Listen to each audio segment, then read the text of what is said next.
মৃত্যু সম্পর্কে আমাদের কারো জানা নাই। যে কোনো মুহূর্তে মৃত্যু আমাদের কাছে এসে যেতে পারে, মৃত্যু সম্পর্কে কিছুই জানা নাই। অথচ প্রতি মুহূর্তে আমরা মৃত্যুর দিকে এগিয়ে চলছি। মাল সামান 100 বছর কি ধরে খাবো তাও জমা করে রেখেছি, কিন্তু এক মুহূর্তের খবর নাই।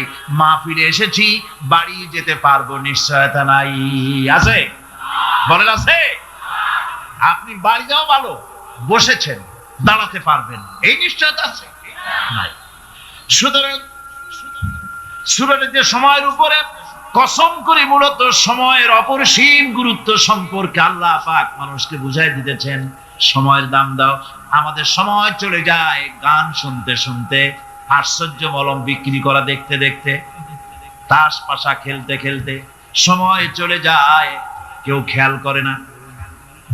সময় বলতে অতীত কালও হতে পারে, আবার বর্তমানও হতে পারে। আর বর্তমান কাল কোনো কালই না। বর্তমান কাল কোনো কাল নয়। প্রতি মুহূর্তে ভবিষ্যৎ এসে বর্তমান হয়, আর প্রতি মুহূর্তে বর্তমান কি হয়? অতীত হয়ে যায়। বর্তমান কাল বলে কোনো কাল নেই, প্রতি মুহূর্তে অতীত হয়ে যাচ্ছে। এই যে আমি মাহফিলে বসছিলাম প্রথম এসে, ওইটা কি এখনো বর্তমান আছে? এই যে বর্তমান কথা বলছি, এটা অতীত হয়ে যাচ্ছে। সুতরাং বর্তমান কাল নাই। আল্লাহ পাক ওয়াল আসরে সময়ের কসম করে বলছেন।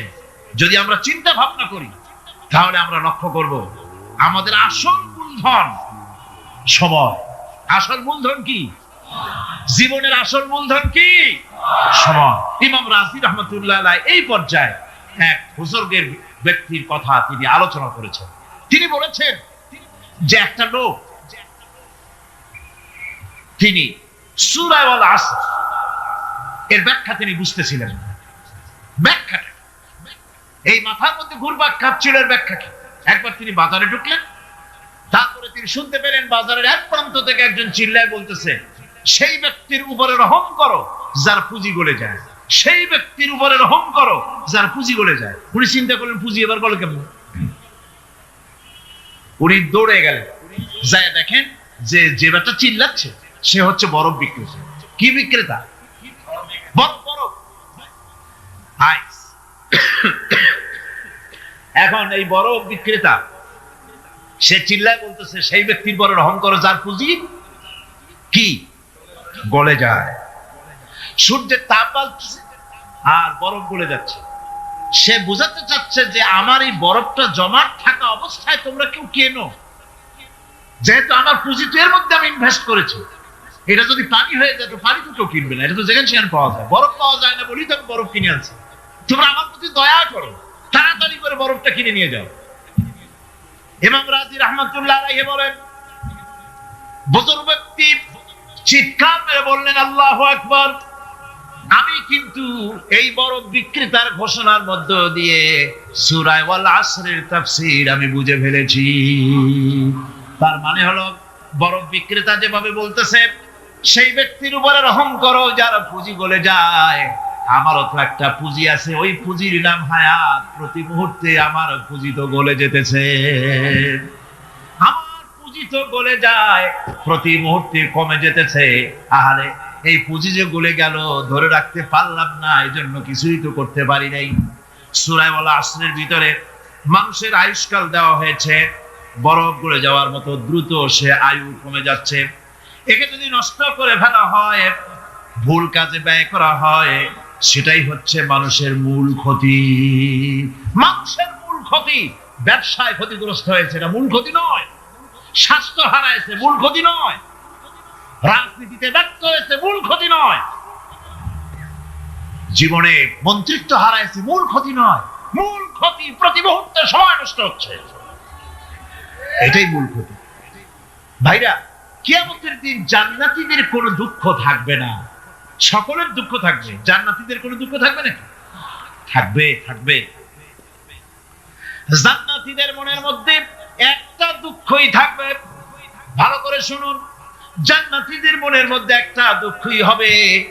তারা মনে মনে চিন্তা করবেন, আফসোস করবেন, আরে যদি দুনিয়ায় বসে অমুক সময় বাসে বসেছিলাম, আজে বাজে চিন্তা করেছি, বাড়ির ড্রয়িং রুমে একা একা বসে বসে আজে বাজে চিন্তা করেছি, অমুক অমুক সময় খেলাধুলায় কাটাইছি, এই সময়গুলিতে যদি সুবহানাল্লাহ, আলহামদুলিল্লাহ, লা ইলাহা ইল্লাল্লাহ, আল্লাহু আকবার এই তাসবিহ যদি পড়তাম, জিকির আজকার করতাম, জান্নাতের ভিতরে আরো নিয়ামত লাভ করতে পারতাম। সময়টা তো কাজে লাগাইলাম না। মানুষের সবটা, মুমিনের সব কাজে সওয়াব। ফাকুলু লিন-নাসি হুসনা, মানুষের সঙ্গে ভালো ভালো কথা কও, মানুষের সঙ্গে হাসি মুখে কথা কও। একজনের সাথে হাসি মুখে কথা বললে আপনার একটা সদকা দেওয়ার মতো সমান সওয়াব আমলনামায় লেখা হয়ে গেল। ভালো ভালো কাম করো। বন্ধুগণ, সময় দ্রুত গতিতে চলে যাচ্ছে, মানুষের জীবন ক্ষতিগ্রস্ত হচ্ছে। ক্ষতি থেকে বাঁচতে পারবে 4টা গুণ যার মধ্যে আছে, বাকি সব ক্ষতিগ্রস্ত হয়ে যাবে। আমার ভাইয়েরা, এই কথাগুলি বলে আল্লাহ পাক যেন এরকম একটা দৃষ্টান্ত দিলেন। আপনি যদি পরীক্ষার হলে গিয়া দেখেন ছাত্ররা পরীক্ষা দিতেছে, পরীক্ষার জন্য নির্ধারিত সময় কতটুকু? 3 ঘন্টা। 3 ঘন্টা। আপনি গিয়ে দেখলেন কোন একজন পরীক্ষার্থী পরীক্ষা দিতে গিয়ে আর একদিকে তাকায় আছে, আকাশের তারা গুনতেছে, অথবা সে গল্প করতেছে, অথবা পরীক্ষা বাদ দিয়ে আজে বাজে কিছু লিখতেছে। আপনি যেমন তাকে, ওই ছেলেটাকে আনবো না, গাফেল ছেলেটাকে ঘড়ির দিকে তাকায় বলেন, এই ছেলে ওই ঘড়ির দিকে তাকাও, দেখো তোমার সময় কিন্তু চলে যেতেছে, মাত্র 1 ঘন্টা, আর তুমি সময় নষ্ট করতেছো। আল্লাহ যেন স্নেহ পরবশে তামাম পৃথিবীর গোলামদেরকে, বান্দাদেরকে আঙ্গুল নির্দেশনা দিয়ে বলছেন, বান্দারা প্রতি মুহূর্তে তোর জীবনের মূল্যবান যেই গোষ্ঠী করবে, যেই জাতি করবে, তারাই ক্ষতি থেকে বেঁচে যাবে, আর যারা করবে না তারা ক্ষতিগ্রস্ত হবে। কি হবে বলুন? এখন আল্লাহ পাকের কথা শুনুন। আল্লাহ পাক বলছেন, ওয়াল আসরি ইন্নাল ইনসানা লাফি খুসর। খুসরিন, এই যে খাসারা, এই শব্দটা হচ্ছে আবিধানিক অর্থে ক্ষতি হচ্ছে লাভের বিপরীত। লাভের বিপরীত কি? ক্ষতি। নাফা, এই নাফার বিপরীত কি? নোকসান। খাসারাটাকে নোকসান বলা হয়, পুঁজি 50,000 খাটাইছিলাম, লাভ করতে পারি নাই, পুঁজি ঠিক আছে, এটাকে বলা হয় নোকসান। এটাকে কি বলা হয়? নোকসান। কিন্তু আমি পুঁজি খাটিয়েছিলাম 50,000 টাকা, লাভ তো হয়ই নাই, পুঁজিও চলে গেছে, আমও গেছে, ছালাও গেছে, আম নাই ছালাও নাই। এইটারে আরবিতে কি বলা হয়? খাসার। দেউলিয়া। দেউলিয়া হয়ে গেছে। দেউলিয়াটা বোঝেন ভালো আপনারা, দেউলিয়া হয়ে গেছে। কোরআন লাভ বা সাফল্যের ধারণা যেমন নিছক পার্থিব নয়, সমৃদ্ধির কথা শুধু পার্থিব নয়, জন্ম থেকে শুরু করে মৃত্যু পর্যন্ত। কোরআনের লাভের কথা যখন বলা হয়, তখন জন্ম থেকে মৃত্যু পর্যন্ত, আখিরাত পর্যন্ত, কিয়ামত পর্যন্ত। ক্ষতিটাও জন্ম থেকে শুরু করে মৃত্যু পর্যন্ত, কিয়ামত পর্যন্ত ক্ষতিটাও। এই ক্ষতি থেকে বাঁচাবার জন্য কোরআনে কারিমে বিভিন্ন জায়গায় এই খাসারা শব্দ ব্যবহার করা হয়েছে।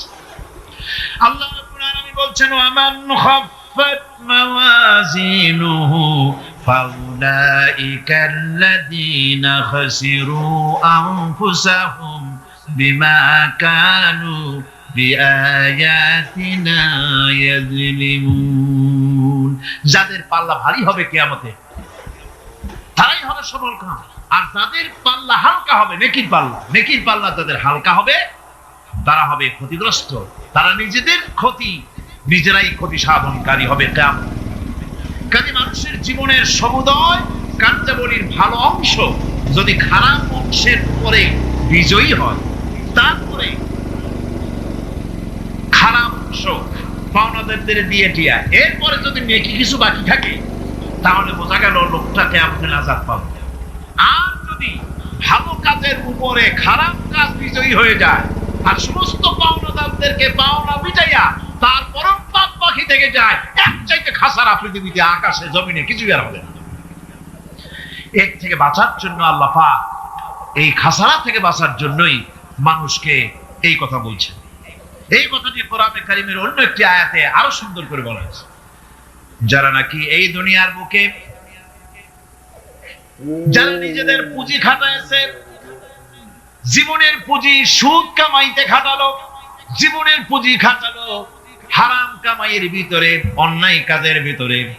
যারা জীবনের পুঁজিকে আল্লাহর দ্বীনের কাজে লাগাতে পারে নাই, তাদের সম্পর্কে বলা হচ্ছে হাসিরাত দুনিয়া ওয়াল আখিরাতা যালিকা হুয়াল খুসরানুল মুবিন। হাসিরাত দুনিয়া ওয়াল আখিরাত, দুনিয়াও ক্ষতিগ্রস্ত, আখিরাতেও ক্ষতিগ্রস্ত। এটা হচ্ছে তার জন্য সুস্পষ্ট ক্ষতি, এর থেকে বড় ক্ষতি আর কিছুই হতে পারে না। আল্লাহ পাক কোরআনে কারীমে অন্যত্র বলেছেন وَنُنَزِّلُ مِنَ الْقُرْآنِ مَا هُوَ شِفَاءٌ وَرَحْمَةٌ لِّلْمُؤْمِنِينَ وَلَا يَزِيدُ الظَّالِمِينَ إِلَّا خَسَارًا। আমি এই কোরআন অবতরণের পরিক্রমায় এমন সব বিষয় অবতীর্ণ করেছি যা মুমিনদের জন্য নিরাময় এবং তাদের জন্য রহমত, আর জালিমদের জন্য ক্ষতি ছাড়া আর কিছুই বৃদ্ধি পায় না। জালিমদের জন্য ক্ষতি বৃদ্ধি পায়, আর যারা মুমিন তাদের জন্য এর মধ্যে নিরাময় আছে, এর মধ্যে রহমত আছে। অর্থাৎ যারা এই কোরআনকে যারা নিজেদের আইনের কিতাব হিসাবে গ্রহণ করেছে, কোরআনকে তাবিজের কিতাব হিসাবে নয়, ধর্মীয় কিতাব হিসাবে নয়, কোরআন সংবিধান। কোরআন কি? কোরআনকে যারা সংবিধান হিসাবে মেনে নিয়েছে, কোরআনকে যারা সংবিধান হিসাবে গ্রহণ করলো, ব্যক্তি, পরিবার, সমাজ, রাষ্ট্রে, তাদের যাবতীয় মানসিক, বুদ্ধিবৃত্তিক, নৈতিক, তামাদ্দুনিক রোগের নিরাময় হবে, এর দ্বারা শান্তি হবে। কিন্তু যেসব জালিম এই কোরআনকে প্রত্যাখ্যান করেছি, কোরআনকে যারা মৌলবাদীদের কিতাব বলে, কোরআনের কথা বললে মৌলবাদ বলে গাল দেয়, তারা তাদের কপালকে পোড়াইয়া ছাই বানাইয়া দিছে, তাদের কপাল ভস্মীভূত করে দিয়েছে। আমার দেশে, এই দেশটা কি মুসলমান বেশি না অন্য জাতি বেশি? কোন? জোরে কোন? মুসলমান সবচেয়ে। খুব লক্ষ্য করে শোনেন, এই দেশে সবচেয়ে মুসলমান বেশি, ইন্দোনেশিয়ার পরে। পৃথিবীর দ্বিতীয় বৃহত্তম মুসলিম দেশ হলো কোনটা? বাংলাদেশ। এই দেশে ইসলামরে যত গালি দেওয়া হয়েছে, কোরআনকে যত গালি দেওয়া হয়েছে, আলেমদেরকে যত গালি দেওয়া হয়েছে, রাসূলুল্লাহকে যত গালি দেওয়া হয়েছে, ইসলামী আদর্শকে যত গালি দেওয়া হয়েছে, পৃথিবীতে কোন দেশে এইভাবে ইসলামকে গালি দেওয়া কোথাও হয় না। এমনকি আমেরিকার মতো দেশে, ইংল্যান্ডের মতো দেশেও কোরআনের বিরুদ্ধে এত কথা কেউ বলতে সাহস পাবে না, ইসলামের বিরুদ্ধে কথা বলতে সাহস পাবে না, যেহেতু মুসলমানেরা সেখানে পাল্টা আক্রমণ করবে। আর আমার দেশে মুসলমানের ঘরের সন্তান হইয়া ইসলামের বিরুদ্ধে তারা বক্তব্য রাখে। মৌলবাদ জিকির উঠে গেছে। আমেরিকার প্রেসিডেন্টরা যখন শপথ নেন, প্রেসিডেন্ট হিসেবে ওথ নেন, বাইবেলের উপরে হাত রাখেন আর বলেন, এই মহাগ্রন্থকে স্পর্শ করে শপথ নিচ্ছি, আমি আমার চিন্তা চেতনা, আমার মেধা, আমার প্রজ্ঞা, সবটা আমার জাতি, আমার দেশকে উন্নয়নের জন্য, এর সমৃদ্ধির জন্য, এর সংরক্ষণের জন্য আমি আমার জীবনকে উৎসর্গ করি। বাইবেলের উপরে স্পর্শ করে এই শপথ তারা নেন। আমার দেশের প্রেসিডেন্ট, প্রধানমন্ত্রী শপথ নেওয়ার সময় কোরআন শরীফের উপরে হাত রাখে যদি, তাহলে বলা হবে বেচারা মৌলবাদী হয়ে গেছে।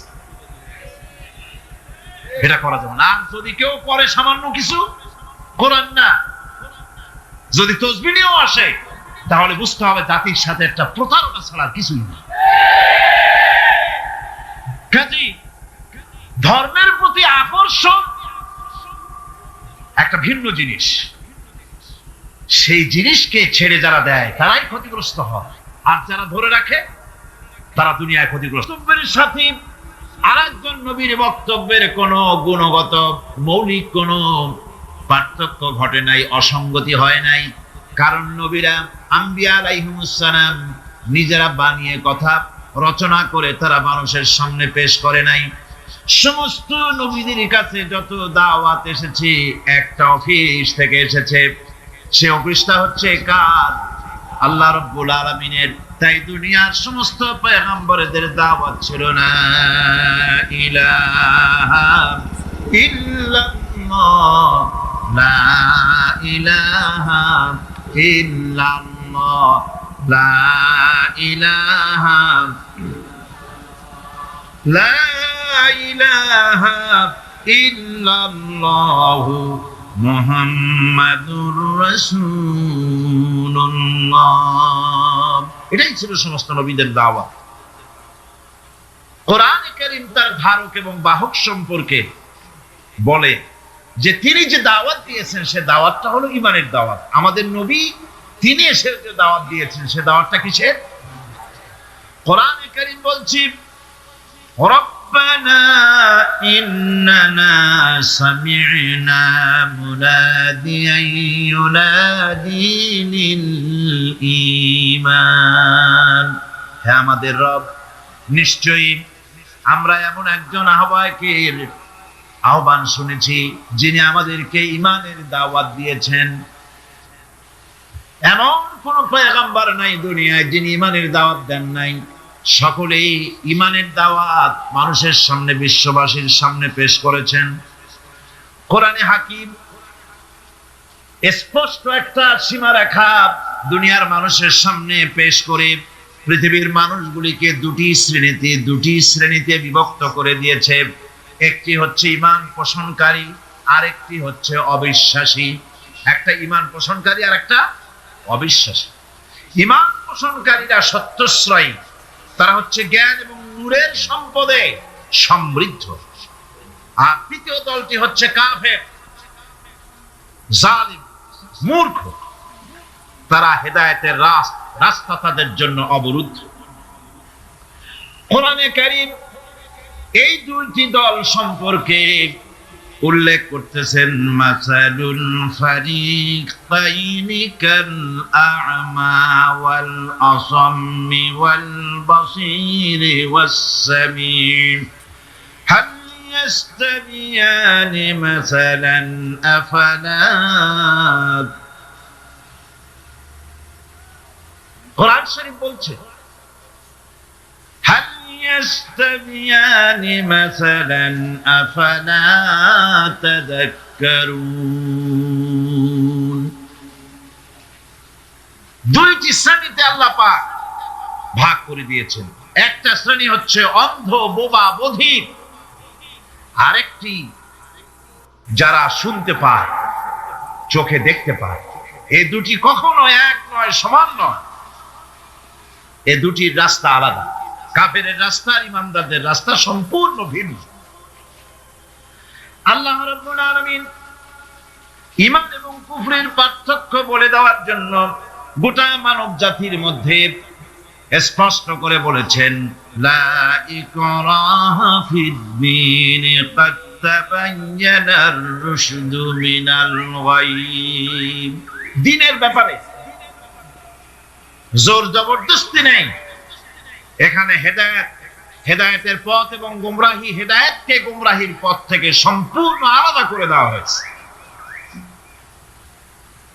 লা ইকরাহা ফিদ-দীন, দ্বীনের ব্যাপারে কোনো জোর জবরদস্তি নেই। যারা ধর্মনিরপেক্ষবাদী তারা এই আয়াতটাকে নিজেদের মতবাদকে প্রতিষ্ঠার লক্ষ্যে অনেক সময় কাজে লাগায়। দুটি আয়াতকে তারা বেশি ব্যবহার করে। একটা হচ্ছে লাকুম দীনুকুম ওয়ালিয়া দীন, আর একটা হচ্ছে লা ইকরাহা ফিদ-দীন। এই দুইটি আয়াতকে ধর্মনিরপেক্ষবাদীরা ব্যবহার করে। এই দুটির কোনটি তাদের আদর্শকে বোঝাবার লক্ষ্যে ব্যবহারের কোনো সুযোগ নাই। লা ইকরাহা ফিদ-দীন, ধর্মের ব্যাপারে কোনো বাড়াবাড়ি নাই, জোর জবরদস্তি নাই। এ কথা বলা হয়েছে এই কারণে যে কোন বিধর্মীকে, অমুসলিমকে ভয় দেখিয়ে, লোভ দেখিয়ে অথবা কোন ক্রমে কোন প্রকার চাপ সৃষ্টি করে তাকে মুসলমান বানানো যাবে না। এমনকি সূরা তওবার মধ্যে এসেছে যুদ্ধ চলাকালীন সময়, জিহাদ চলাকালীন সময় কোন অমুসলিম যদি ইসলাম জানার জন্য তোমাদের তাঁবুতে আসে তাহলে তুমি তাকে ইসলাম বুঝাও।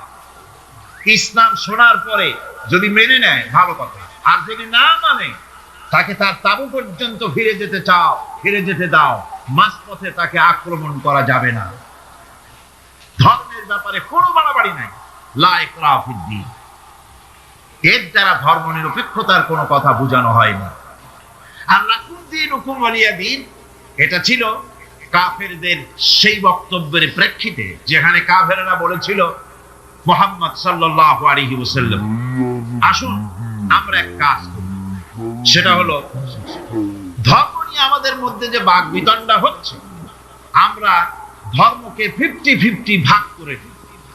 কিছুদিন আমরা গিয়া আপনার আল্লাহরে সেজদা দেই, আর কিছুদিন আপনারা আমাদের মূর্তিগুলিকে প্রণাম করুন। এই প্রস্তাব যখন রাখল, আল্লাহ রাব্বুল আলামিন সূরা কাফিরুন অবতীর্ণ করে দিলেন, কুল ইয়া আইয়ুহাল কাফিরুন লা আ'বুদু মা তা'বুদুন। হে কাফেরেরা, হে অবিশ্বাসীরা, নবী আপনি বলুন, হে অবিশ্বাসীরা, তোমরা যার ইবাদত করো আমরা তার ইবাদত করি না, আবার আমরা যার ইবাদত করি তোমরাও তার ইবাদত করো না। সুতরাং লাকুম দীনুকুম ওয়ালিয়া দীন, সুতরাং তোমাদের দিন তোমাদের জন্য, আমাদের দিন আমাদের জন্য। এখানে নিরপেক্ষতার কথা বলা হয় না, এখানে পক্ষের কথা বলা হয়েছে। কিসের পক্ষ? ধর্মের পক্ষ। কিসের পক্ষ? হিন্দু, খ্রিস্টান, বৌদ্ধ, তোমরা তোমাদের ধর্মের পক্ষে থাকো। মুসলমান, তোমরা তোমাদের ধর্মের পক্ষে থাকো। ধর্মের ব্যাপারে নিরপেক্ষ হওয়ার কোনো সুযোগ নাই। আছে নাকি সুযোগ? আমি পার্লামেন্টে বলেছি এই কথা, যে একটা ধর্মের উপরে বিশ্বাস করে নিজেকে একটা ধর্মের পক্ষে ব্যক্তি হিসাবে ঘোষণা করে, কেউ বলছে, দাবি করছে আমি হিন্দু, কেউ বলছে আমি বৌদ্ধ, কেউ বলছে আমি খ্রিস্টান, কেউ বলছে আমি মুসলমান। নিজেকে একটা ধর্মের বিশ্বাসী ঘোষণা করার পর আমি ধর্ম নিরপেক্ষ, এই কথাটা মিথ্যা, বানোয়াট, জালিয়াতি, প্রতারণা, মুনাফিক। কোন ধর্মের অনুসারী ব্যক্তি ধর্ম নিরপেক্ষ হতে পারে না। কেবলমাত্র নাস্তিক, যারা আল্লাহরে মানে না, আল্লাহকে স্বীকার করে না, ওরা বলতে পারে আমরা ধর্ম নিরপেক্ষ, ধর্মের ব্যাপারে আমরা নিরপেক্ষ গুলো মানি না, বিশ্বাস করি না। কিন্তু যারা ধর্মে মানে, সেদের যে ধর্মেরই হোক না কেন, সে ব্যক্তি ধর্ম নিরপেক্ষ যদি দাবি করে, এটা মিথ্যে কথা, এটা মুনাফিকি ছাড়া কিছু হতে পারে না। মুসলমানকে, যে কোনো জাতিকে যে ধর্মে আছে ধর্মের পক্ষে থাকায় কথাই বলা হচ্ছে। এখন আমি বলতেছিলাম ঈমানের কথা। ঈমান আগে আনতে হবে। ঈমান সম্পর্কে আল্লাহ রাব্বুল আলামিন বলতেছেন, ঈমান হলো আগে, তারপরে ইসলাম। আবার ঈমান আনার আগে আবার কুফরি একটা শব্দ আছে, সেটা হলো ফামান ইয়াকফুর বিত-তাগুতি ওয়া ইউমিন বিল্লাহি ফাকাদ ইসতামসাকা বিল উরওয়াতিল উসকা লা ইনফিসামা লাহা ওয়াল্লাহু সামিউন আলীম। ফামান ইয়াকফুর বিত-তাগুত, যে ব্যক্তি তাগুতকে অস্বীকার করেছে, সর্বপ্রথম তাগুতকে অস্বীকার করতে হবে। ওয়া ইউমিন বিল্লাহ, আর এরপরে আল্লাহর উপরে যে ঈমান আনলো, ফাকাদ ইসতামসাকা বিল উরওয়াতিল উসকা, সে এমন এক শক্ত অবলম্বন ধারণ করলো যা তাকে কোনো কিছুই বিচ্ছিন্ন করবে না, ধ্বংস করে দেবে না। সুবহানাল্লাহ। এখন সত্যিকারের ঈমানদারের পরিচয়টা কি? কোরআনে কারীম সত্যিকারের ঈমানদারের পরিচয় এভাবে পেশ করতেছে, ইন্নামাল মুমিনুনা আল্লাযীনা আমানু বিল্লাহি ওয়া রাসূলিহি সুম্মা লাম ইয়ারতাবু ওয়া জাহিদু বিআমওয়ালিহিম ওয়া আনফুসিহিম। যুক্তি দিয়ে আল্লাহ পাক বুঝাইছেন। সুবহানাল্লাহ। কাফেরেরা প্রশ্ন করল, তারা বলতো আমাদের এই জীবন শেষ, মৃত্যুর পরে আমাদের আর নতুন করে ওঠা লাগবে না। ওরা বলতো ইন্না হাউলানি লায়াকুলুনা ইন হিয়া ইল্লা মাউতাতুনাল উলা ওয়া মা নাহনু বিমুনশারিন। তারা বলতো এই জীবনটাই আমাদের শেষ, এইখানে আমরা মৃত্যু ছাড়া, আমাদের এই জীবন ছাড়া আর কিছুই নাই, আর আমাদেরকে পুনরুত্থিত করা হবে না। পরিষ্কার তারা বলতো যে আমাদেরকে পুনরুত্থিত করা হবে না। এরপরে তারা আরো বলতো মা নাদরি মাসসাআতু ওয়া নাযুন্নু ইল্লা যান্না ওয়া মা নাহনু বিমুস্তাইকিনিন। ওরা বলতো কিয়ামত কি জিনিস তা আমরা জানি না, আমরা বুঝি না, আমরা শুধু অনুমান করি মাত্র, আর আমাদের বিশ্বাস হলো আমাদেরকে কখনোই উঠানো হবে না, পুনরুত্থিত আমরা হব না। প্রিয় ভাই সব, এইভাবে তারা পরকালকে অস্বীকার করার কথাগুলি তারা বলতো। কাফেরেরা প্রশ্ন তুলতো আমরা আর আমাদের মৃত্যুর পরে আর আমাদেরকে জিন্দা করা হবে না। আখিরাতের জীবন সম্পর্কে কাফেরেরা আরো বলতো ওয়াকালু আইযা কুন্না ইযামান ওয়া রুফাতান আইন্না লামাবউসুনা খালকান জাদীদা। তারা বলতো যে আমরা মরে যাওয়ার পর আমাদের গোশতগুলি মিশে যাবে, হাড্ডি গুড্ডিগুলি পচে যাবে, এরপরে আমাদেরকে নতুন করে চিন্তা করা হবে। এটা মাথার মধ্যে ঢোকে না, কি আশ্চর্য ধরনের কথাটা হবে কি করে? কাফের বেঈমানেরা আরো নানা ধরনের প্রশ্ন তারা করত। তারা বলতো আইযা মিতনা ওয়া কুন্না তুরাবান যালিকা রাজউন বাঈদ। আমরা মাটিতে মিশে যাব, তারপরেও কি আমাদেরকে চিন্তা করা হবে, আমাদেরকে আবার উঠানো হবে? এটা তো বুদ্ধির, এটা চিন্তার বাইরের কথা, এটা তো মানতে পারি না। আসলে কাফেরদের এই বক্তব্য অনুযায়ী পরকালের জীবন বুদ্ধি বহির্ভূত নয়। ওরা যে বলে যে এটা আমাদের বুদ্ধিতে কুলায় না, আসলে তারা বুদ্ধি খাটায় নাই। কাফের তো বুদ্ধি খাটায় নাই। যেমন আমাদের ইউনিভার্সিটিতে ঢাকা বিশ্ববিদ্যালয়ে একজন ছিল, হ্যাঁ আমি নাম নাই নিলাম, আপনারা তো বুঝে ফেলাইছেন। সে কয় যে পরকাল বিশ্বাস করি না, বিয়ে টিয়া মানি না, মরা এটা হইতে পারে কিন্তু মরার পরে আরেকটা জীবন হবে, ওইখানে হিসাব হবে, বিচার হবে, এই সমস্ত মানি না। এর থেকে আমারে তোমরা, আমি মরার পর হ্যাঁ মানে গোসল করাইও না, কাফন পরাইও না, জানাজা মানাজা এগুলি আমি বিশ্বাস করি না। নাউযুবিল্লাহ। কত বড় কপাল পোড়া, কত বড় কপাল পোড়া! ও মরার পর তার এই চিন্তা সম্পর্কে যখন আমি জানতে পেরেছি, আমার ধারণা হয়েছে ওই লোকটার উপরে আমার খুব দুঃখ হয় না। যেরকম কত কাফের আসছে, কত নাস্তিক আসছে, বিদায় হয়ে গেছে, এগুলো কোনো ব্যাপার না দুনিয়ার ইতিহাসে।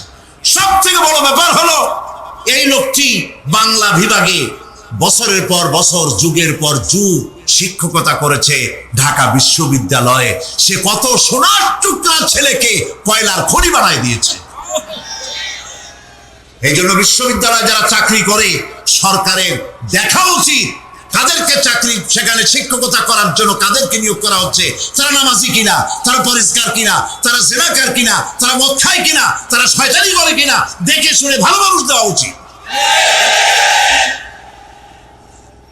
মরে গেল, তারপরে তাকে রাখা হলো ডায়াবেটিক সেন্টারের মারিচুয়ারি ডিপ ফ্রিজের মধ্যে।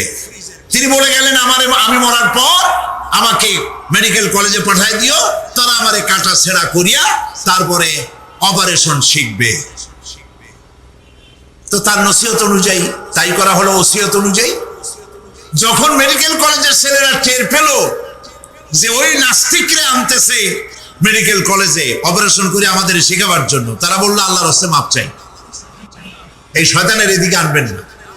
কারণ সারা জীবন সে আল্লাহরে মানে অস্বীকার করেছে, পরে কাটা ছেঁড়া করে আমরা যদি কিছু শিখি তো তাই দিয়ে যে রুগী ভালো হবে, অপারেশন করলে সেটাও পারবে। সুতরাং মাপ চাই।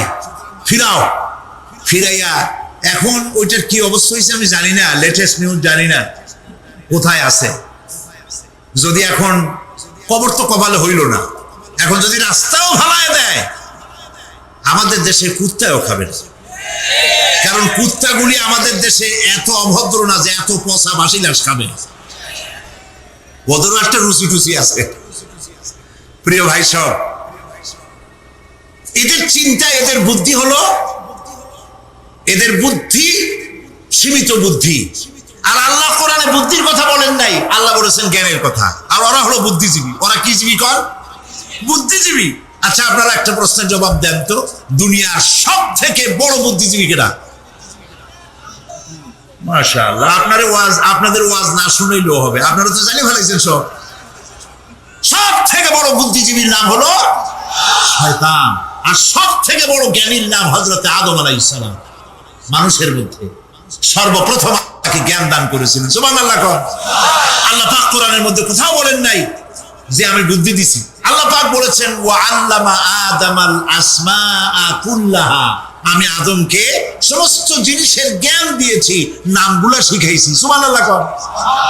ওয়ালাকাদ আতাইনা লুকমানাল হিকমা, আমি লোকমানকে জ্ঞান দান করেছি। ওয়ালাকাদ আতাইনা দাউদা ওয়া সুলাইমানা ইলমা, আমি দাউদ আর সুলাইমানকে কি দিছি? এটার নাম সময়। সব থেকে মূল্যবান জিনিসের নাম কি? এবার বলেন, এই পৃথিবীর মানুষ সব থেকে অপচয় করে কোন জিনিসে? সময়ে। সময়ের অপচয় আমরা যা করি। বাড়িতে আজকে রাত্রে ক্যালকুলেটর না থাকে, যদি কাগজ কলম হাতে নেন, জীবনের 15 বছর বাদ দেন, এখন আপনার বয়স এখন যা, এই বয়সে প্রতিদিন ওই যৌবন প্রাপ্তির পর থেকে নিয়ে এই পর্যন্ত প্রতিদিন টেলিভিশনের সামনে নাটক দেখার জন্য, সিনেমা দেখার জন্য, ন্যাশনাল জিওগ্রাফি দেখার জন্য, ডিসকভারি দেখার জন্য, স্পোর্টস দেখার জন্য প্রতিদিন কয় ঘন্টা টিভির সামনে আপনি বসেন। এরপরে আপনি এগুলিকে সপ্তাহে কয় ঘন্টা হয়, মাসে কয় ঘন্টা হয়, বছরে কয় ঘন্টা হয়। বয়স এখন আপনার 50 বছর, 15 বছর বাদ দেন, 35 বছর। হিসাব করেন কয় বছর আপনি টেলিভিশনের সামনে বসা ছিলেন। আমার কথা কি মাথায় ঢুকছে? কয় বছর টেলিভিশন আর সিনেমা হলে বসা ছিলেন? চায়ের দোকানে গল্প করতে গিয়ে, আড্ডা মারতে গিয়ে কতটা সময় নষ্ট করেছেন?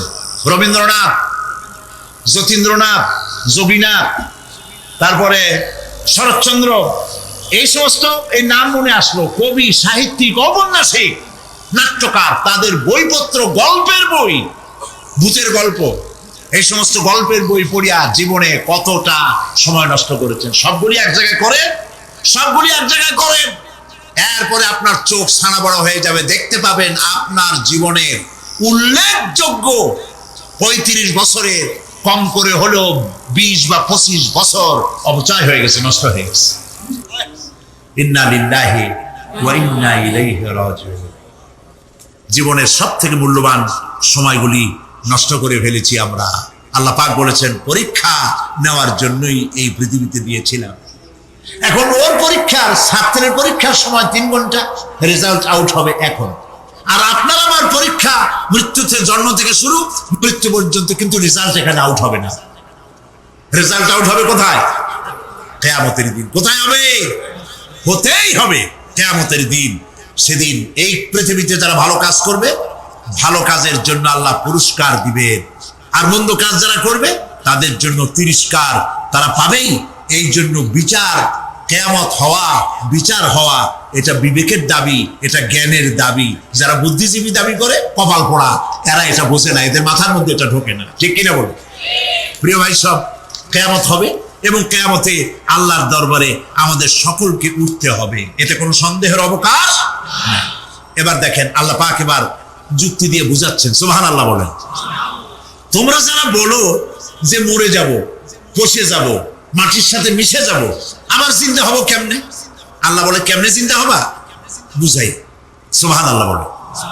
আল্লাহ রাব্বুল আলামিন বলেন আল্লাহুল্লাযী আরসালার রিয়াহা ফাতুসিরু সাহাবা فسقناه إلى بلد ميت فأحيينا به الأرض بعد موتها كذلك النشور আল্লাহ পাক বলেন, লক্ষ্য করে দেখো, সমুদ্রের লবণাক্ত পানিগুলি বাষ্পীয় আকারে মেঘমালায় পরিণত করে দেই, আর বাতাসকে হুকুম করি মেঘটাকে টেনে নিয়ে যাও অমুক জায়গায়।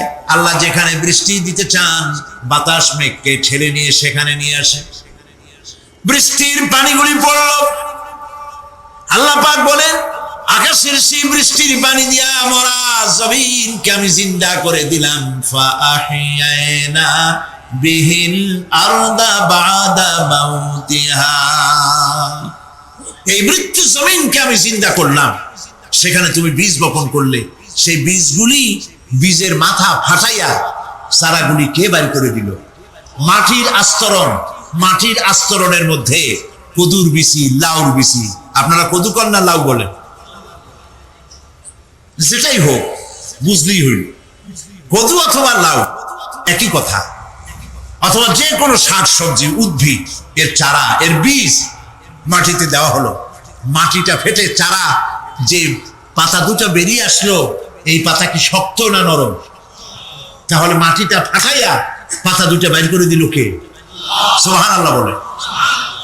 রব্বুল আলামিন দৃষ্টান্ত দিয়ে বুঝাচ্ছেন, আলাম ইয়াকুন নুতফাতাম মিন মানিয়্যিন ইউমনা সুম্মা কানা আলাকাতান ফাখালাকা ফাসাওয়া ফাজআলা মিনহু যাওজাইনি যাকারা ওয়াল উনসা। আল্লাহ পাক বলেন,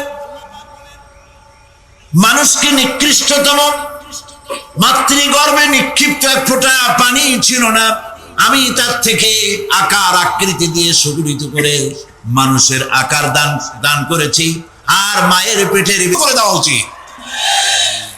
আল্লাহর সৃষ্টির সাথে পাল্লা দিতে গেলে ধ্বংস ছাড়া পথ থাকবে না।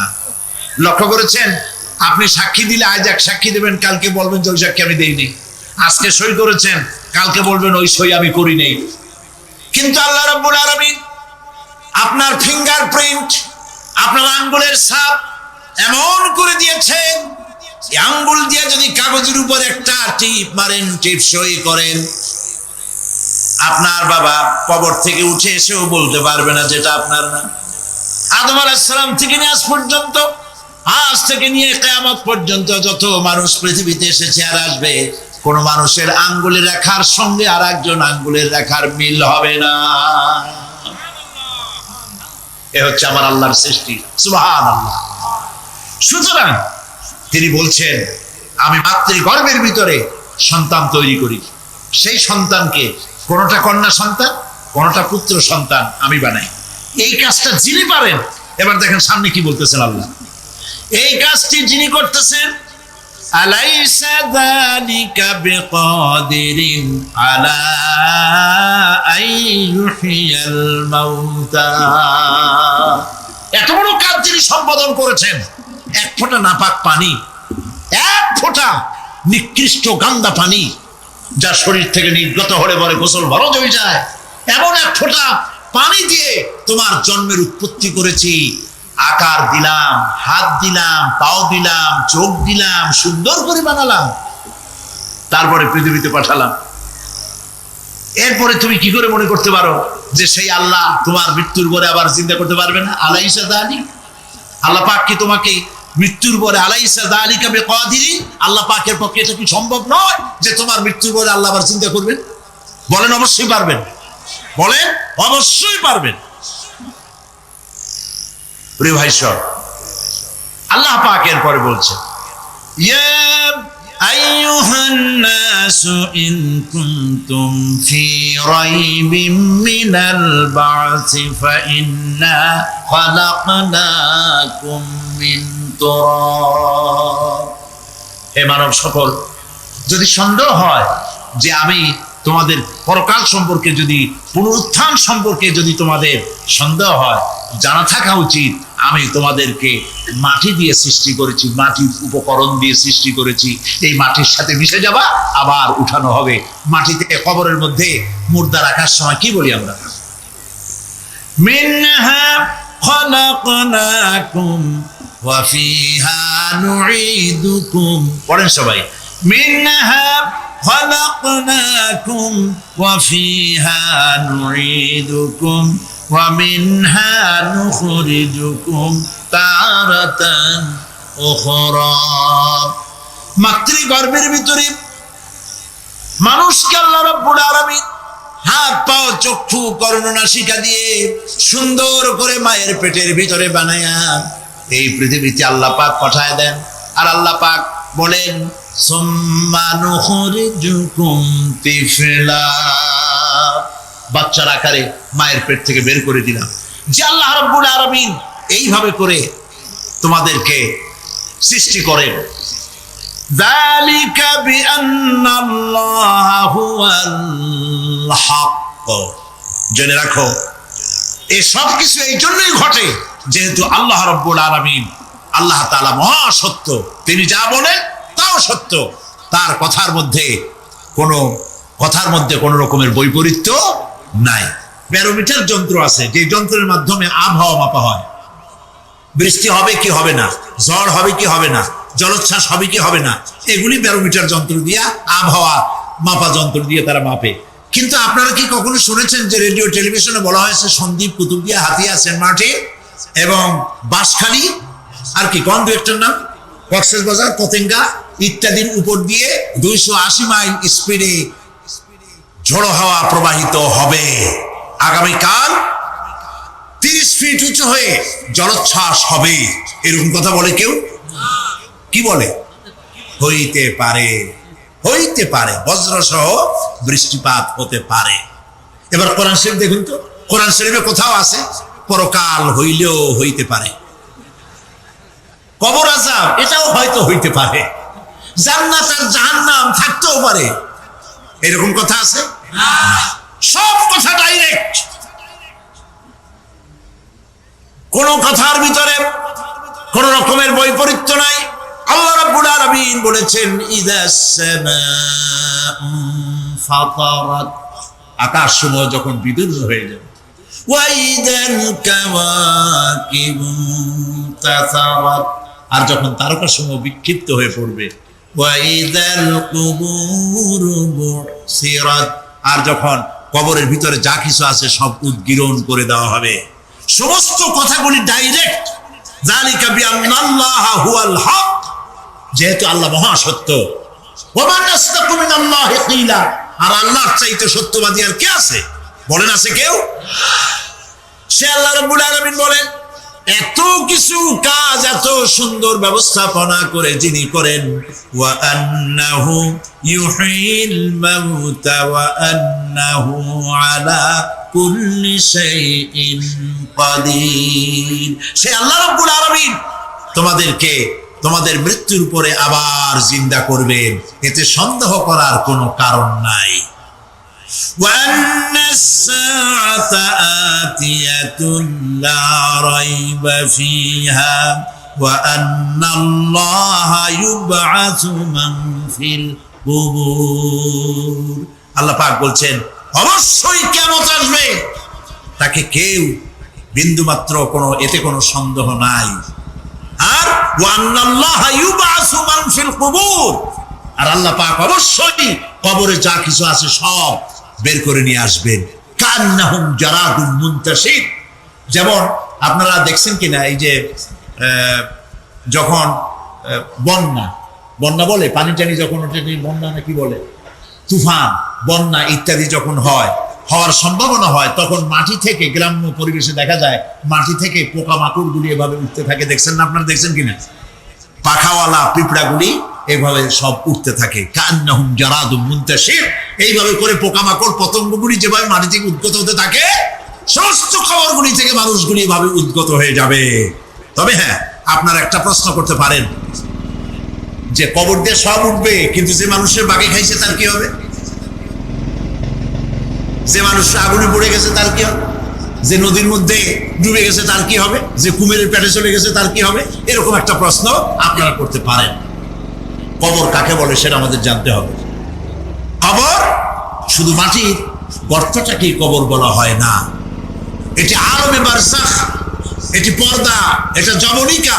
মৃত্যুর পরের জীবনটাই হলো আলমে আখিরাত পর্যন্ত যাইতে যে জীবনটা লাগে, যে একটি সময় আছে, এই সময়টার নামটাই হলো কবর। সেটা গর্তের মধ্যে হইতে পারে, মাটির মধ্যে, সেটা বাঘের পেটে হতে পারে, সেটা কুমিরের পেটে হতে পারে, সেটা পানিতে পচে যেতে পারে, এটা কোনো বিষয় না। আল্লাহ পাক উঠাতে চাইবেন এবং সমস্ত কিছুকে কিয়ামতের দিন আল্লাহ রাব্বুল আলামিন তার দরবারে হাজির করবে। তাহলে আমরা বুঝতে পারলাম যে কিয়ামত যে হবে এই ব্যাপারে কোনো সন্দেহের অবকাশ না। এখন ওই কিয়ামতের দিন আল্লাহ রাব্বুল আলামিন আমাদের বিচার নেবেন, হিসাব করবেন। দুনিয়ায় যে পরীক্ষা দিয়েছিলাম, এই পরীক্ষায় যদি কেউ একবার ফেল করে, আর একবার পরীক্ষা দিয়ে পাশ করার সুযোগ আছে, আরো একবার যদি ফেল করে আবার পরীক্ষা দিয়ে পাশ করার সুযোগ আছে। 10 বার পরীক্ষা দিবেন, 10 বার ফেল করবেন, 100 বার পরীক্ষা দিবেন, 100 বার ফেল করবেন, তারপরেও আবার পরীক্ষা দেওয়ার সুযোগ আছে। কিন্তু কিয়ামতের ময়দানে যদি কোনো মানুষ তার জীবনের পরীক্ষায় যদি ফেল করে, দ্বিতীয়বার পরীক্ষা দিয়া পাশ করার আর কোনো সুযোগ নাই। এই পৃথিবীতে জজ কোর্টে কেউ হেরে গেল, হাইকোর্টে আপিল করার সুযোগ আছে। হাইকোর্টে যদি হেরে যায়, সুপ্রিম কোর্টে কেস করে জেতার সুযোগ আছে, আপিল করার সুযোগ আছে। সুপ্রিম কোর্টেও হেরে গেল, প্রেসিডেন্টের কাছে জীবন ভিক্ষা চাওয়া যাইতে পারে। কিন্তু কিয়ামতে আখিরাতে আদালতে ওই জায়গায় মানুষ যদি একবার তার জীবনের মামলায় হেরে যায়, দ্বিতীয়বার আপিল করার আর কোনো জায়গা নাই। কঠিন জায়গা, সেই জায়গা হবে এবং সেখানে সবাইকে উঠতেই হবে। সুতরাং এই যে প্রশ্ন করা হয় যে প্রায় এই কিয়ামত কবে হবে, এটা বিশ্বাস করি না, হ্যান ত্যান ইত্যাদি, মরলে আবার জিন্দা করবে কে, এইসব প্রশ্নের কোনো দাম নাই। আল্লাহ পাক এই ব্যাপারে আরেকটি কথা বলছেন, ইয়াসআলুনাকা কাআন্নাকা হাফিজুন আনহা কুল ইন্নামা ইলমুহা ইনদাল্লাহ ولكن أكثر الناس لا يعلمون। হে নবী, এরা আপনার কাছে এই প্রশ্নটা করে এইভাবে যে কিয়ামত কবে আসবে, মনে হয় যেন আপনি এটা জানেন। এই ইলম কিয়ামত কবে হবে মনে হয় যেন আপনি এটা জানেন, সেই জন্য তারা এই প্রশ্নটা করছে। আসলে কুল ইন্নামা ইলমুহা ইনদাল্লাহ, কিয়ামত কবে হবে এটা কে জানেন? ওয়ালাকিন্না আকসারান নাস লা ইয়ালামুন, অবশ্যই অধিকাংশ মানুষেরা এটা জানে না। কিয়ামত কবে হবে এটা একমাত্র আল্লাহ পাক জানেন। পরকালের জীবন যে হবে এতে কোনো সন্দেহ নাই, সেই ব্যাপারে আল্লাহ পাক বলছেন, আআনতুম আশাদ্দু খালকান আমিস সামাউ বানাহা, তোমরা যে পুনরুত্থান সম্পর্কে অস্বীকার করো, এবার চিন্তা করো, তোমারে বানানো কঠিন না ওই মহা আকাশটা বানানো কঠিন? কোনটা কঠিন বলেন না আপনারা, কোনটা কঠিন? বিশাল আকাশে যদি এইরকম খুঁটি লাগতো আকাশটারে ঝুলাই রাখার জন্য, তাহলে চিন্তা করেন তো, খুঁটির জ্বালায় গাড়ি চালান যাইতো? আছে কোনো খুঁটি? জোরে বলেন, আছে? নাই। ওই আকাশটাকে আল্লাহ পাক বলছেন, আনতুম আশাদ্দু খালকান আমিস সামাউ বানাহা, তোমারে বানানো কঠিন না ওই বিশাল আকাশ বানানো কঠিন? কোনটা কঠিন ছিল? তো ওই আকাশটা বানানোই তো আল্লাহ পাকের কাছে সহজ হয়ে গেছে। তাহলে তোমারে একবার বানাইয়া যে একবার বানাতে পেরেছেন তিনি আবার চিন্তা করতে পারবেন না, এই চিন্তা কেন করো? আল্লাহ রাব্বুল আলামিন কোরআনে কারীমের ভিতরে পরিষ্কার করে বলেছেন, ওরা বলে, কাফের বেঈমানেরা বলে, ক্বালা মাইয়ুহয়িল ইযামা ওয়া হিয়া রামীম, আমাদের হাড় গোড় যখন পচে যাবে, গলে যাবে, কে আমাদের চিন্তা করবে? জবাবে আল্লাহ পাক বলেন, হে নবী আপনি বলুন, কুল ইউহয়িহা আল্লাযী আনশাহা আউওয়ালা মাররা, আপনি বলে দিন যে আল্লাহ রাব্বুল আলামিন একবার তোমাকে সৃষ্টি করেছেন, প্রথমবার যিনি সৃষ্টি করেছেন দ্বিতীয়বার মৃত্যুর পরে আবার তিনি জিন্দা করবেন। কেন বিশ্বাস করো না? সুতরাং এই যে আল্লাহ পাক মানুষকে মৃত্যু জীবন দিয়েছেন, এই জীবনের পরে মৃত্যু, মৃত্যুর পরে আবার আমাদের সকলকে উঠতে হবে এবং আল্লাহ পাকের দরবারে আমাদেরকে উপস্থিত হতে হবে। এই কথাগুলি যারা অস্বীকার করে, পরকাল যারা মানে না, তাদের সম্পর্কে আল্লাহ পাক বলছেন والذين كذبوا بآياتنا ولقاء الآخرة حبطت أعمالهم। আল্লাহ পাক বলেন যারা পরকালকে অস্বীকার করেছে, আখিরাত যারা মানে না, তাদের জিন্দেগীর সকল আমলগুলিকে আল্লাহ পাক বরবাদ করে দিবেন। পরকালের বিশ্বাসের উপরে ভিত্তি করেই মানুষের চরিত্র ভালো হইতে বলেন পারে। একটা দৃষ্টান্ত দেই, একটা দৃষ্টান্ত। এই যে যারা চুরি করে, ডাকাতি করে, সন্ত্রাস করে মানুষ মারে, সন্ত্রাসগুলি করে কি জন্যে? এদের ধারণা নাই যে আল্লাহ পাক আমাদেরকে উঠাইতে পারবে, আমাদের মৃত্যু হবে। পরকালের চিন্তা নাই বলেই তারা এই কাজটা করে। রাতের আধারে কোটি কোটি টাকার অফার আসছে, কেউ দেখে না। এইখান থেকে, এই টাকার খাওয়া থেকে, অথবা জেনা করা থেকে, অথবা মদ পান করা থেকে গোল্ডেন অপরচুনিটি, সুযোগ আসছে। জেনা করা যায়, মদ খাওয়া যায়, টাকা নেওয়া যায়, অবৈধ টাকা। এই অপরাধ থেকে বাঁচাতে পারে একমাত্র পরকালের জবাবদিহিতা, আখিরাতের ভয়। আল্লাহর কাছে আমাকে জবাবদিহি করতে হবে, এই ভয় ছাড়া আর কোনো কিছুই মানুষের এই বিপদ থেকে মানুষের চরিত্র ভালো বানাইতে পারে না। মানুষের চরিত্র ভালো বানাবার জন্য এটাই হচ্ছে একমাত্র পথ। সেই জন্য আল্লাহ পাক আখিরাতের জীবন রেখেছেন, উঠতে সেখানে হবেই। এই পৃথিবীতে একবার যখন আসছি, আমাদেরকে জিন্দা আল্লাহ করবে এবং সমস্ত কথাগুলির জবাব আল্লাহর কাছে দিতে হবে।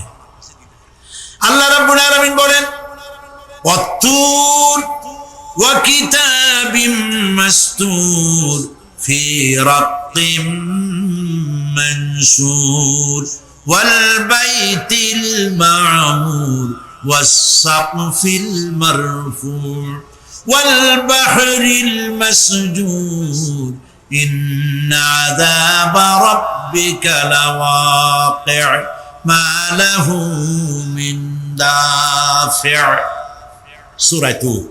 আল্লাহ পাক বলছেন তুর পাহাড়ের শপথ, তুর পাহাড়ের শপথ, সেই প্রকাশ্য পবিত্র গ্রন্থের শপথ যা লিপিবদ্ধ রয়েছে মুসলিম ঝিল্লিতে, চর্ম ঝিল্লিতে লিপিবদ্ধ রয়েছে।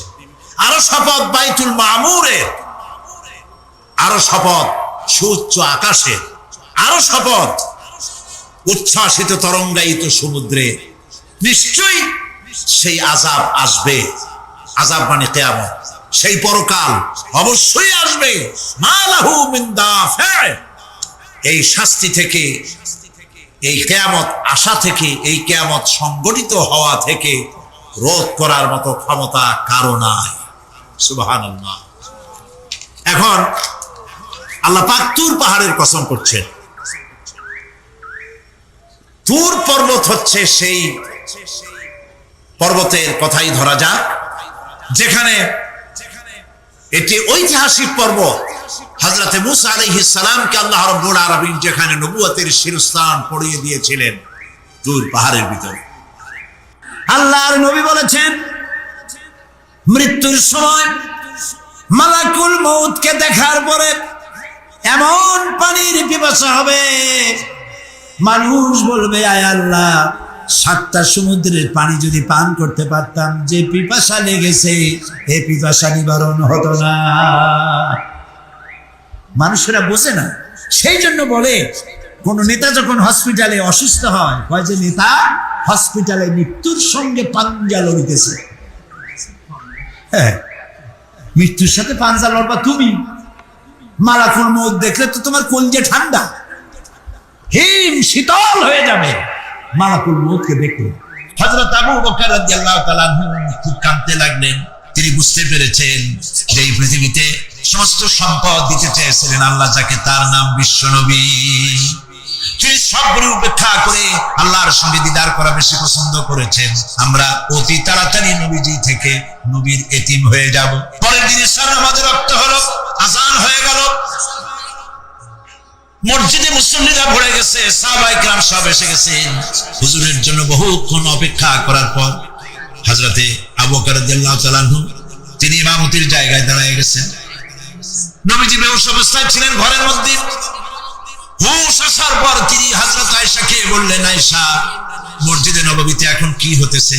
তিনি বললেন, নামাজ হচ্ছে, লোকেরা আপনার অপেক্ষা করেছে, কিন্তু আপনাকে না পাইয়া দীর্ঘক্ষণ অপেক্ষা করার পর আপনাকে না পেয়ে আমার বাবার ইমামতিতে তারা নামাজ পড়তেছে, কিন্তু মুসল্লিদের মধ্যে কান্নার রোল পড়ে গিয়েছে। তাদের ধারণা হয়েছে নবীজির জায়নামাজে যখন হযরত আবু বকর দাঁড়ায় গেছে, নবীজির পিছনে নামাজ পড়া আর আমাদের পিছুতে হবে না। নবীজি বলছেন, আয়েশা রে, মসজিদে নববীর দিকের দরজাটা খুলে দাও, আমি নামাজের দৃশ্য দেখতে চাই। দরজা খুলে দেওয়া হলো। নবীজি কোন রকম মাথা উঁচু করে মসজিদে নববীতে নামাজের দৃশ্য নিজে অবলোকন করে আবার শুয়ে পড়লেন। হযরত আয়েশা লক্ষ্য করে দেখেন নবীজির চোখের পানি দিয়ে কোনা দিয়ে পানি বেয়ে বেয়ে পড়ছে। হযরত আয়েশা প্রশ্ন করলেন, ইয়া রাসূলুল্লাহ, নামাজের দৃশ্য দেখি কাঁদছেন কেন? হুজুর বলেন, আয়েশা রে, এটা কোনো দুঃখের পানি নয়, আমি কাঁদতেছি এই জন্য, এই নামাজের জামাত কায়েমের জন্য তাইফের ময়দানে অনেক রক্ত ঝরেছে, আবার উহুদের ময়দানে দান দান শহীদ হয়েছে, সাহাবায়ে কেরাম জীবন দিয়েছে। আজ আমি দেখতে পেলাম আমার উম্মতেরা জামাতে নামাজ পড়ছে। আমার ধারণা হলো ভবিষ্যতে কিয়ামত পর্যন্ত আমার উম্মতেরা এইভাবে জামাত বন্দী হয়ে নামাজ আদায় করবে। নবীজি আবার বেহুশ হয়ে পড়লেন। মসজিদে নববী থেকে আজ আর কেউ বাড়ি যায় না, সবাই কান্দে। আজ রাত বোধহয় নবীজি কাটাবেন না। মেয়েরা কাঁদতেছে, সাহাবায়ে কেরাম কাঁদতেছেন, আজওয়াজে মুতাহারাত তারা কাঁদতেছে। নবীজির আবার হুঁশ হলো, তাকায় দেখেন ঘরের মধ্যে কান্নাকাটি, মসজিদে নববীতে কান্নাকাটি। সব থেকে বেশি কাঁদতেছেন মা ফাতেমা। নবীজি হযরত ফাতেমার কান্না দেখে ইশারা করলেন, কাছে আয়। হযরত ফাতেমা রাসূলের কাছে গেলেন। নবীজি কানে কানে কি যেন বললেন, কান্নাটা বন্ধ হয়ে গেল। হযরত আয়েশা জিজ্ঞেস করলেন, মা, তোমার আব্বা তোমার কানে কি বললো আর কান্না বন্ধ হয়ে গেল? হযরত ফাতেমা বলে, আম্মাজি, আমার আব্বা আমাকে বললেন, মা ফাতিমা, তোমার কান্না আমার বরদাস্ত হয় না, কেঁদো না, আমি মৃত্যুর পরে সকলের আগে তোমার সাথে আমার দেখা হয়ে যাবে। হযরত ফাতেমা বলছেন, আম্মাজি, আমি বুঝতে পেরেছি আমার আব্বার এই কথার অর্থ কি। নবীজির ইন্তেকালের পরে আত্মীয় স্বজনের মধ্যে সবার আগে আমার মৃত্যু হবে আর আমার পিতার সাথে আমি মিলিত হতে পারবো। রাত যখন শেষ হয়ে এলো, নবীজির হুঁশ হয়েছে, তাকায় দেখেন হযরত জিবরাইল